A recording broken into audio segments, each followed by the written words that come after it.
နေပါဦးဆရာနောက်ကြရနော်ဖိုင်ကြီးဆောင်အောင် ဒီကုမ္ပဏီမှာငါအကြီးဆုံးနော်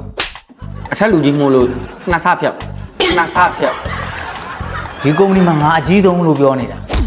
စိတ်ချဆရာမန်နေဂျာနေကဘူးမှလာမလို့ ဟာခက်နေပြီအထက်လူကြီးနောက်ကျလို့ချင်းနှစ်စားဖြတ်ခံရတယ်နော်မင်းတို့ဘယ်သူကပြောတာ အဲ့ရှာ အဲ့ချာဟုတ်လားအခုအဲ့ချာကချက်ချင်းသွားထုတ်ပြမယ် ဘာပြုတ်ထက်လိုက်တန်ကြီးရဲ့ဆောင်ပါဘာပြုတ်ထက်လိုက်တန်ကြီးရဲ့ဆောင် အဲ့ချာဌာနတစ်ခုတော့ငါဖြုတ်ချပလိုက်မယ်ကွာ ဖြုတ်ထားလဲဆောင်ရမယ်လို့ မင်းနဲ့တော့ခက်ပြီကွာ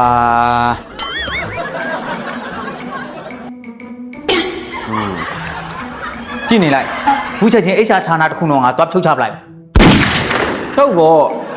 ဒီမှာစမ်းမဘာရင်ဒီမှာစမ်းမဘာရင်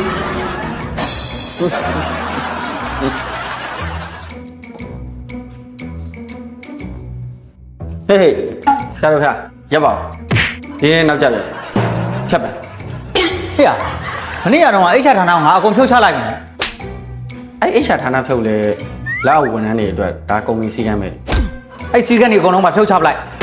ဖြတ်ချလဲဆရာမင်းကတန်ကြီးဝင်ရဲဆောင်းပါ9000ဆောင်း9000ဆောင်း ဟေ့ရမနေ့ကမှဓာတ်ငွေက2000မဆောင်ရတာလေ ဆရာ2ရက်ဆက်တိုင်းနောက်ကြလို့ နောက်တစ်ခါကျရင်ပြောလိုက်အထက်လူကြီးတွေနောက်ကျရင်ပတ်စံဖြတ်ထရမလို့ဘူးလို့ ဟုတ်ပါပြီပြောလိုက်ပါမယ်ဒါပေမဲ့လောဆယ်တန်ငွေလေးတော့ဆောင်းရုံနော်ဆောင်းရုံ နင်းနေရနဲ့ငါနေရတော့ကွာစက္ကန့်ပေးနင်းနဲ့ငါနေရတော့တွေ့အောင်မယ်ကြက်ကြက်တတိထားတယ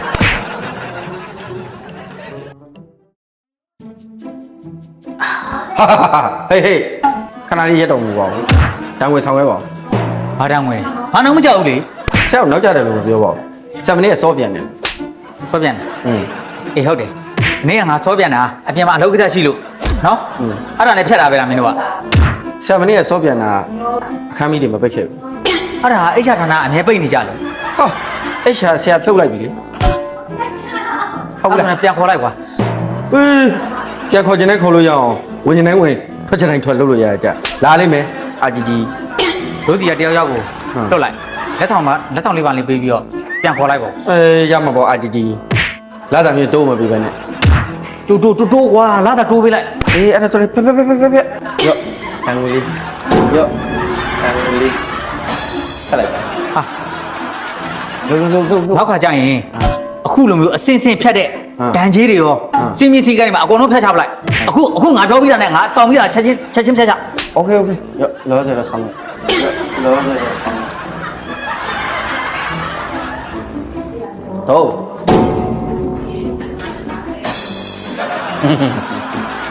ကျေးဇူးပဲနော်ကိုကျော်ကြီးဒီတုံးကအကွက်တွေအရန်ထားရတလား လာတာဗောညီမလေး ဟုတ်တယ် ဒါမဲ့သူတို့ကနစ်တိတဲ့အတိုင်းပဲ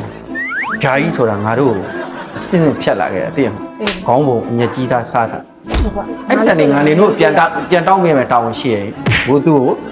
ပြစ်တယ်နေပေးပြီးတော့တဲ့ငါရဲ့အကွက်တော့ဆွတ်သွင်းလိုက်ပြီးရင်ညနေကျအခုဒီပုံစံပြန်ဆွဲပေးလိုက်မယ်ညီမလေးကစား ဟုတ်ကဲ့ဟုတ်အဲ့ဒါညနေကျရင်ညီမလေးမုန်းလိုက်ပြီကိုကြီး โอเค နော် bye bye bye